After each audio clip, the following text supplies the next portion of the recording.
Toujours en forme, détermination, efficacité, puissance.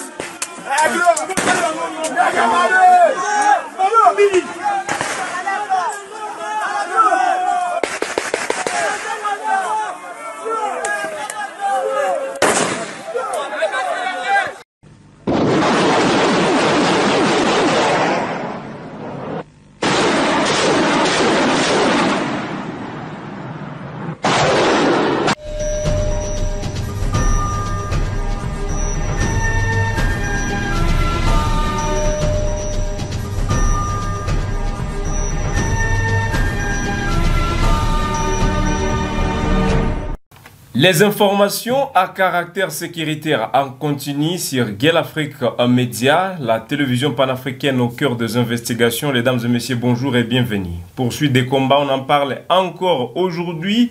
Cet après-midi, nous avons le réel plaisir de venir vous informer sur tout ce qui se passe dans la province du Nord Kivu, de ces combats qui opposent les forces armées de la République démocratique du Congo et les rebelles du M23 dans la province du Nord Kivu.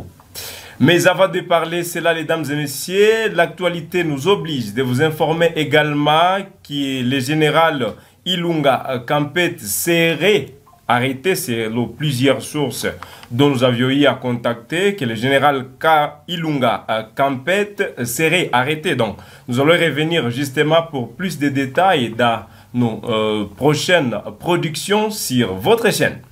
Vous devez retenir également à ce jour qu'une année après les élections, le président congolais Félix-Antoine Tshisekedi vient de retourner dans son fief.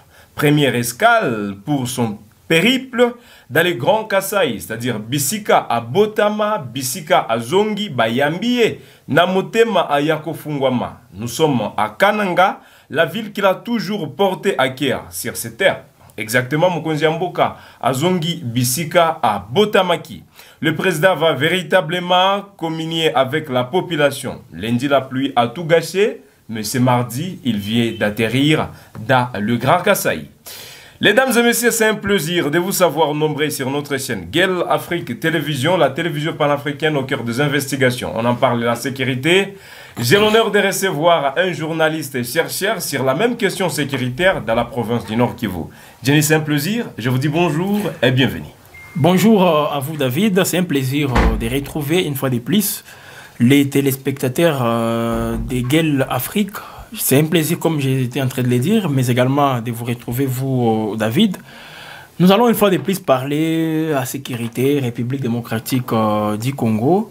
Et nous espérons encore une fois que ces téléspectateurs seront édifiés. Merci. Jenny Ntwali, nous vous espérons en bonne forme, voulais-je dire. Mais ce qui nous intéresse aujourd'hui, c'est les combats qui ont opposé l'armée congolaise et l'armée rwandaise, si je peux me permettre de le dire ainsi, à la grande porte de la ville de Goma. Là, nous sommes au nord, dans les territoires de Nyiragongo. C'était quoi votre perception sur les combats au-delà de ce qu'envisageaient les rebelles du M23 d'avancer jusqu'à Butembo? Cela n'a pas pu tenir comme eux le voulaient, comme ils le pensaient. Mais exactement, ces mêmes rebelles sont revenus sur la porte de Goma en fait de voir comment est-ce qu'ils peuvent progresser. C'est quoi votre analyse à entendre ces combats avant d'entrer dans les profondeurs? On peut dire, vu justement tout ce qui se passe, les pertes en termes des batailles que le M23 enregistre depuis le début de cette semaine. Moi, je considère que tout ce qu'ils sont en train d'enregistrer comme perte, c'est ce qui justifie aussi la reprise des hostilités dans le territoire de Nyiragongo. Là, nous sommes au nord de la ville de Goma, un territoire qu'on considère aussi comme étant la porte d'entrée de la ville de Goma au niveau de sa partie nord. Et donc, le M23, si vous essayez un peu de revenir un tout petit peu en arrière, les différents fronts qu'ils ont perdus, dès lors qu'ils sont en perte de vitesse face aux forces armées de la République démocratique du Congo, qu'est-ce qu'ils font? Ils essaient un peu de multiplier d'autres fronts. C'est dans ce sens que vous allez le voir. À Walikale, ils peuvent lancer les hostilités. Ils peuvent les faire dans le territoire des Massissi. Ils les font aussi à Rutshuru, bien que c'est un territoire qu'on considérait comme acquis déjà à l'ennemi, mais il y a toujours des défis auxquels il est confronté. Donc, les M23, l'effet d'ouvrir les fronts au niveau du territoire de Nyiragongo, c'est justement pour essayer un peu ou jouer avec la vigilance des FARDC, voir si les FARDC sont toujours, gardent la même vigilance au niveau du front nord, parce qu'il y avait un verrou qu'on avait mis en place, protégeant toujours la ville de Goma. C'est comme les verrous qu'on observe dans les territoires de Massissi, précisément dans la localité d'Essaké. Il y a aussi un verrou au nord de la ville de Goma pour protéger la ville, parce que l'ennemi nourrissait toujours ses ambitions de prendre le contrôle de la ville de Goma. Alors, l'ennemi se trouvant en difficulté face au FARDC, dans les fronts nord, où l'ennemi était en train de vouloir toujours avancer jusqu'à Butembo, mais il n'a pas pu le faire. Pourquoi? Parce qu'il y avait une résistance des FARDC, il y avait aussi une détermination populaire, et l'ennemi est toujours en difficulté au moment où nous sommes en train de le dire maintenant là. Alors, l'ennemi ouvre un autre front, et c'est tout simplement pour créer ce qu'on appelle une diversion.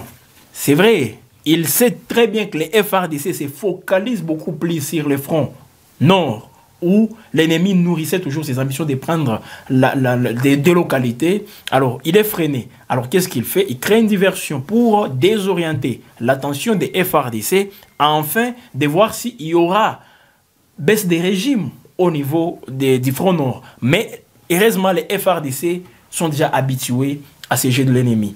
Elles savent tout simplement que l'ennemi, une fois en difficulté sur un front, il essaie un peu de créer un autre pour tenter si les FARDC vont réagir avec la même ampleur. Alors, malheureusement pour lui, pour l'ennemi, ça n'a pas marché, parce que les FARDC maîtrisent très bien les jeux de l'ennemi. Les FARDC maîtrisent très bien toutes ces tactiques. Voilà pourquoi on les voit beaucoup plus très déterminés, que ce soit au niveau du front nord, mais également dans les fronts que nous-mêmes, à un certain moment, je l'ai dit même hier, les FARDC, on s'emplit en tout cas les hostilités au niveau du front au nord de Goma, donc au niveau du territoire de Nyiragongo. Et pourtant, c'est considéré comme une porte d'entrée très importante pour les M23. C'est à Nyiragongo où les militaires, les éléments RDF traversent des frontières pour aller justement compléter les effectifs des M23 RDF sur les différentes lignes de front. Alors, l'effet justement d'ouvrir les hostilités, ça aurait été mieux et permettre à ce que la porte soit fermée pour les M23 RDF. Bon, heureusement, c'est eux qui ont ouvert encore une fois les hostilités. Ils ont attaqué les positions des FARDC. Malheureusement, pour les M23, ça n'a pas bien tenu, parce que les FARDC étaient toujours bien déterminés. Elles étaient toujours en train d'observer l'ennemi sans pour autant ouvrir les hostilités. Et à un certain moment, moi, je me dis, les FARDC, peut-être, elles sont aussi très bien outillées, très bien préparées pour répondre aux éventualités. Pourquoi? Parce que, imaginez toutes les attaques que les FARDC subissent de la part de l'ennemi, mais jamais on les a vus aussi être en débandade. Donc, au-delà du fait de faire des replis stratégiques, c'était d'autres armées, elles allaient directement chercher d'autres voies et moyens, surtout sur le plan diplomatique, afin de négocier avec l'ennemi. Et c'est dans ce sens-là que vous voyez, dans d'autres conflits armés au niveau international, il y a ce qu'on appelle des couloirs humanitaires qu'on peut mettre, les cessez-le-feu pour permettre à ce qu'il y ait des échanges, tout ça, on essaie un peu de s'échanger des otages, mais chez nous, les FARDC, au-delà des revers qu'elles peuvent subir de la part de l'ennemi, mais qu'est-ce qu'elles font? Elles se réorganisent. Ne vous en faites pas. On peut bien beau critiquer cette armée, mais à un certain moment, nous sommes en train de voir les résultats. Alors, c'est bien sûr, les problèmes étaient beaucoup plus au niveau du commandement, où on n'avait pas un commandement bien, comment dire, un commandement aussi bien tracé, où les ordres peuvent quitter de la hiérarchie jusqu'à ce ils vont atteindre les hommes des troupes.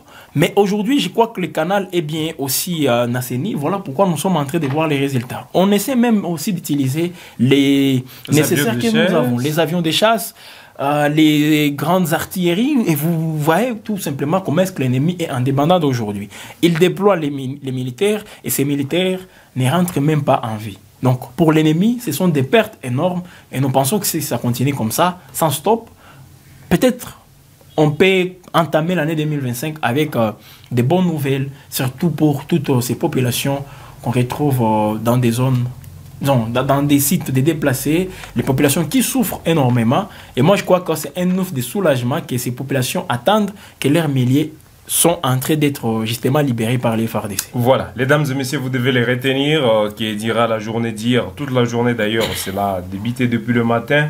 Des combats en armée lourde et légère ont éclaté entre l'armée congolaise et les rebelles du M23, l'armée rwandaise exactement, dans les territoires de Nyiragongo. Selon les personnes sur place, selon nos sources et dans la zone, les rebelles du M23 auraient voulu, c'est-à-dire ils voulaient exactement qu'ils arrivent dans la ville de Goma par la porte de Nyiragongo. Malheureusement, cela n'a pas tenu et les FARDC ont pu maintenir ces attaques. Jeanine Touali, vous êtes un journaliste et chercheur, et ça l'a bien qu'on recevoir une émission parce qu'il y a des questions que les Congolais se posent. Et exactement, vous êtes un chercheur sur cette question. Il y a des choses dont nous voulons réellement savoir. Il y a une grande question qui circule dans l'opinion. Certaines personnes font savoir que les rebelles du M23 n'ont jamais voulu entrer à Goma, raison pour laquelle ils ne sont pas encore à Goma. Certaines personnes, certaines autres, font savoir que les rebelles du M23 n'ont pas un moyen d'arriver à Goma. Les motifs d'allégeance, ils ont voulu attaquer ça que pour entrer à Goma, cela n'a pas tenu. Ils ont attaqué encore Nyiragongo pour entrer à Goma, cela n'a pas tenu. Les études dont vous faites sur le terrain, lorsque vous êtes dans des recherches sur la question sécuritaire de la province du Nord Kivu, vous aviez été toutefois sur le terrain. Quelle est la version qu'on peut retenir? Ils n'ont jamais voulu entrer à Goma ou ils sont incapables d'arriver à Goma? C'est pas question de vouloir entrer dans la ville de Goma ou pas. Moi, je pense bien que c'est plutôt un risque. Que le M23 risque... bon, ils sont toujours exposés à ces risques-là parce que si une fois ils entrent directement, ils prennent la ville de Goma, supposons. Parce qu'ils peuvent avoir les moyens pour les faire, tout comme ils ne peuvent pas les avoir. Mais moi, je pense à un certain moment, s'ils arrivaient à prendre la ville de Goma, derrière eux, il y aura une pression supplémentaire. Parce que tous ces milliers qu'ils occupent, il y a déjà une pression derrière eux. Alors sur le plan diplomatique, ça reste de s'accentuer. Ils prennent Goma. Goma, nous connaissons tout ce qu'il y a à Goma. Il y a des grandes activités qui se déroulent à Goma. Les grandes banques aussi qui sont ici en ville de Goma. On a un aéroport international avec un flux aussi inimaginable pour la ville de Goma. Donc il y a des mouvements, des va-et-vient qui s'effectuent toujours en ville de Goma. Donc c'est un carrefour à un certain moment. La ville de Goma, c'est l'une des villes stratégiques, non seulement en République démocratique du Congo, mais au monde.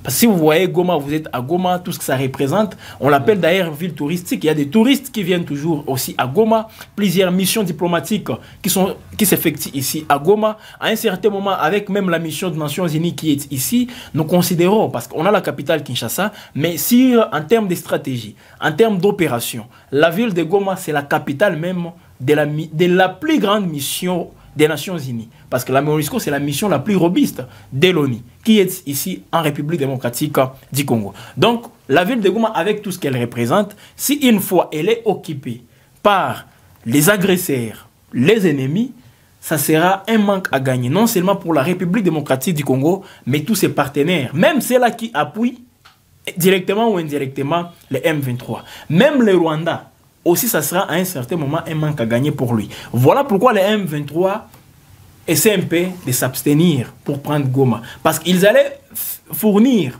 tous ces efforts qu'ils sont en train de mener dans les Grands Nord pour atteindre Butembo, pour prendre des espaces, pour entrer même à Walikale. Ils peuvent fournir les mêmes efforts, mais vu que ils peuvent fournir les mêmes efforts pour prendre Goma. Mais vu l'ampleur aussi, c'est que représente la ville de Goma, ils se réservent. Pourquoi j'ai dit qu'il y aura une pression derrière eux? Ils peuvent prendre la ville de Goma. Mais je vous assure, ils ne peuvent pas faire même un mois ici à Goma. Revenons un tout petit peu en arrière. Et c'est là, ça fait déjà pratiquement, oui, 12 ans, qu'ils avaient pris la ville de Goma. Parce que je me rappelle, c'était au mois de novembre, le 20 novembre 2012, et ils étaient obligés d'abandonner, de laisser la ville, de quitter la ville déjà le 3 décembre de la même année.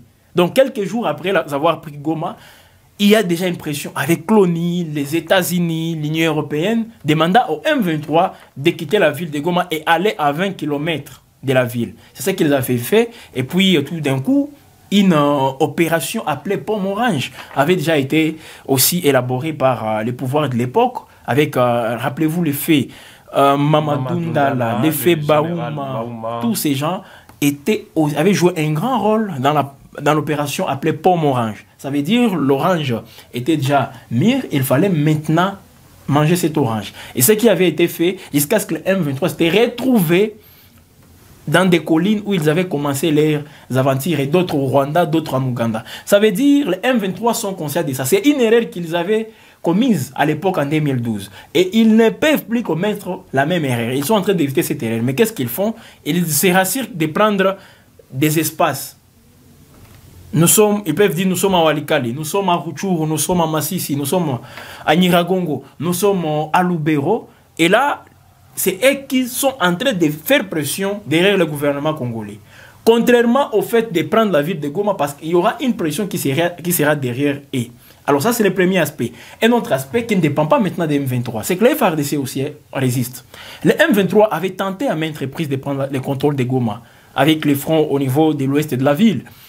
Kimoka, rappelez-vous de tous ces fronts, au niveau de Kimoka, même sur les différentes collines, sur Plomba, la cité de Saké, ils voulaient entrer complètement dans Saké, parce que Saké c'est à 27 km de la ville de Goma. Et si une fois ils sont à Saké, il n'y aura plus de verrous. Les FARDC ne peuvent pas venir replier pour se retrouver à Goma, parce que là ils seront pris en sandwich.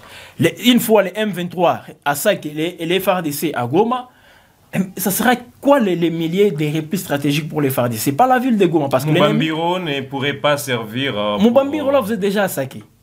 Là, vous êtes déjà à Saké. Parce qu'une fois Saké tombe, Mubambiro, il n'y aura plus de militaires FARDC.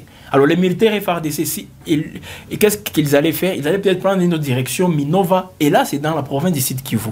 Donc, les FARDC avaient compris tout cela. Voilà pourquoi il y avait aussi des efforts fournis pour que l'ennemi ne prenne pas la cité de Saké. Saké était stratégique parce que ça constituait déjà un verrou pour la ville de Goma. On peut dire qu'ils ont échoué à prendre Saké. Ils ont échoué. Ça, c'est le deuxième aspect. Ils ont aussi échoué. Ils ont tenté même au niveau des... au niveau des Nyiragongo, comme on vient de le dire. Le dernier cas en date, c'est hier. Mais ils n'ont pas pu le faire. Ça veut dire la vigilance reste tout azimut. Même au niveau du parc des Virunga, en passant par Moudja et d'autres parties, là, ils allaient se retrouver au nord-ouest de la ville de Goma. Donc, se retrouver tout d'un coup au quartier Ndosho. Pour ceux qui connaissent bien la ville de Goma. Au quartier Ndosho, et ça allait leur faciliter aussi la tâche de prendre la ville de Goma en créant même des surprises au niveau de l'opinion. Donc, je répète, le M23, il y a des volets. Le premier volet, c'est qu'ils peuvent avoir cette volonté de prendre Goma et faire tout ce qu'ils veulent, mettre tout en place, mais en face, ils étaient toujours bités à la résistance des FARDC et des jeunes patriotes Ouazalendo. Le deuxième aspect, c'est qu'ils savent tout simplement qu'il y a une pression diplomatique qui va peser sur eux si une fois voilà, ils prenaient le contrôle de la ville de Goma. Voilà pourquoi on les voit beaucoup plus aller dans d'autres milliers. Je ne peux pas minimiser le fait que ces milliers soient occupés. C'est toujours la République démocratique du Congo. Mais comme ils sont partout là-bas, c'est aussi pour faire pression au gouvernement congolais en fait de discuter avec eux. Voilà. C'est que le gouvernement ne fait pas. Avec le cas de Butembo, c'est le même cas, c'est la volonté où il y a une forte résistance qui ne le permette pas d'avancer. Alors, Butembo, il y a d'abord une résistance, ne vous en faites pas. Même un seul village. Parce qu'ils avaient promis qu'avant le 15 décembre, ils devraient déjà être là. Je vais vous donner maintenant la différence. Butembo, c'est une ville commerciale, mais qui n'est pas cosmopolite, comme Goma. Butembo n'est pas cosmopolite. Butembo, c'est une ville qui n'est pas aussi... Bon, je vais le dire ainsi, bien qu'il y aura des gens qui vont mal m'interpréter, mais Butembo, c'est une ville qui n'est pas très ouverte aux différentes opportunités. Elle est purement commerciale et surtout concentré entre les mains des populations qu'on appelle abusivement autochtones. Et j'essaie un peu de concentrer les activités économiques, donc les activités socio-économiques entre les mains de ces gens-là. Voilà pourquoi moi-même, personnellement, j'ai du mal de considérer la ville de Butembo comme cosmopolite. Mais à Goma, vous pouvez voir, n'importe qui peut venir, faire ses activités ici, n'est-ce pas? Là, c'est aussi la différence que Goma a par rapport à la ville de Butembo. Alors, les M23 ont cette intention, et ils ont cette volonté de prendre Butembo. Pourquoi? Parce qu'ils savent la pression diplomatique, une fois ils ont Butembo entre leurs mains, ça ne sera pas la même pression qu'ils peuvent subir si c'est Goma qui le contrôle. Donc c'est un peu différent. Mais pour les M23, c'est toujours si une fois ils prennent Butembo, là dans les idées des gens, on va dire, ils sont en train d'avancer vers l'Ituri, vers Kisangani. Et nous savons tous ce que représente Kisangani. Jusqu'au jour d'aujourd'hui, Kisangani c'est la capitale de la 3e zone de défense de la République démocratique du Congo. Donc s'ils prennent Kisangani, c'est toute la 3e zone de défense qu'on peut dire qu'ils contrôlent. Vous voyez? Donc, ils ont aussi ces intentions. Et nous savons tous, si vous essayez un peu de revenir en arrière, en voyant toutes les rébellions que la RDC a déjà connues, Kisangani, c'est parmi les villes aussi stratégiques. Si vous prenez Kisangani, c'est comme si vous prenez la moitié du pays. Et là, les M23 veulent aussi mettre ça dans les esprits des gens. Donc, montrer qu'ils avancent. Butembo. Après Butembo, les gens vont dire, ça sera quoi, quelle sera la suite, quelle sera la ville, quelle entité sera considérée comme aussi visée par l'ennemi. Une entité qui sera peut-être visée aussi par l'ennemi. Alors, tout ça, c'est dans l'esprit des Congolais. Et c'est avec ça que les M23 sont en train de jouer. Mais les FARDC, il y a aussi une résistance. Voilà pourquoi je voulais vous donner l'exemple. Toutes les entités que les M23 ont pris, il y avait toujours des résistances. Que ce soit même les petits, même un petit village. Nous avons observé vous-même, rappelez-vous, avec une résistance de 30 jours. Windi, il n'y a pas trop de monde. Mais c'est aussi stratégique parce que c'est une plaine. Voilà. Les M23 avaient pris Windi et il y avait une forte résistance. Rappelez-vous avec le général Chico, le général major Chico qui était toujours là-bas. Il y avait toujours une forte résistance. Alors, qu'est-ce qui change? Il y a aussi pour Butembo, c'est que la population se mobilise pour bloquer l'avancée des M23. Voilà pourquoi il y a une forte sensibilité pour Butembo, mais ça ne veut pas dire que Butembo, stratégiquement parlant, pour les M23, Butembo et Goma, c'est un peu différent. Voilà, merci. Nous sommes à la fin, mesdames et messieurs. Tenez donc les FARDC. Les forces armées de la République démocratique du Congo maintiennent leur contrôle sur Ndoluma et Mambasa dans les territoires de Lubero. Malgré les multiples attaques de la rébellion du 23 qui occupe toujours la grande agglomération d'Alimbongo, ce lundi 23 décembre 2024, les combats se sont intensifiés près de Mambasa, où les FARDC, appuyés par les hélicoptères des combats et l'air artillerie lourde, ont repoussé une tentative des rebelles à les déloger. Selon plusieurs sources dans la zone, la situation reste tendue avec un risque élevé de reprise des affrontements.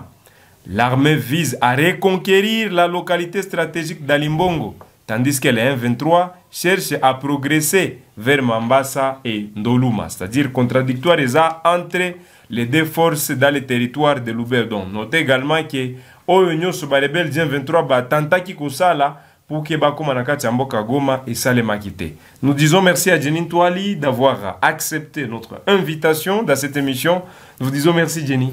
C'est à moi aussi de vous dire merci pour avoir une fois pensé à nous.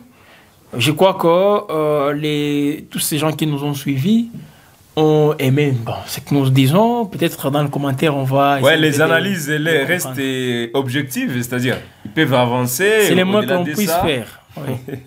Merci beaucoup, mesdames et messieurs. Nous sommes à la fin. Nous allons revenir justement de tout ce qui se passe en République démocratique du Congo. Vous l'aviez donc entendu au départ de cette émission que le président de la République, Félix-Antoine Tshisekedi, est arrivé au niveau de la ville de Kananga. Nous sommes au niveau de Kasai et il va séjourner là-bas avec tous les Kasai. Banamboka, toi ça qui dit là. Bolula matulwe nuku télévision wetu Gel Afrique Télévision. Toi ça qui dit là, boa kusungula, boa kumanya malua. Matonzi mingi, naba oyo banso balanda kibiso mokolo mwalelo. On se fixe un nouveau rendez-vous sur la même suite. Mesdames et messieurs, à tout à l'heure pour d'autres actualités.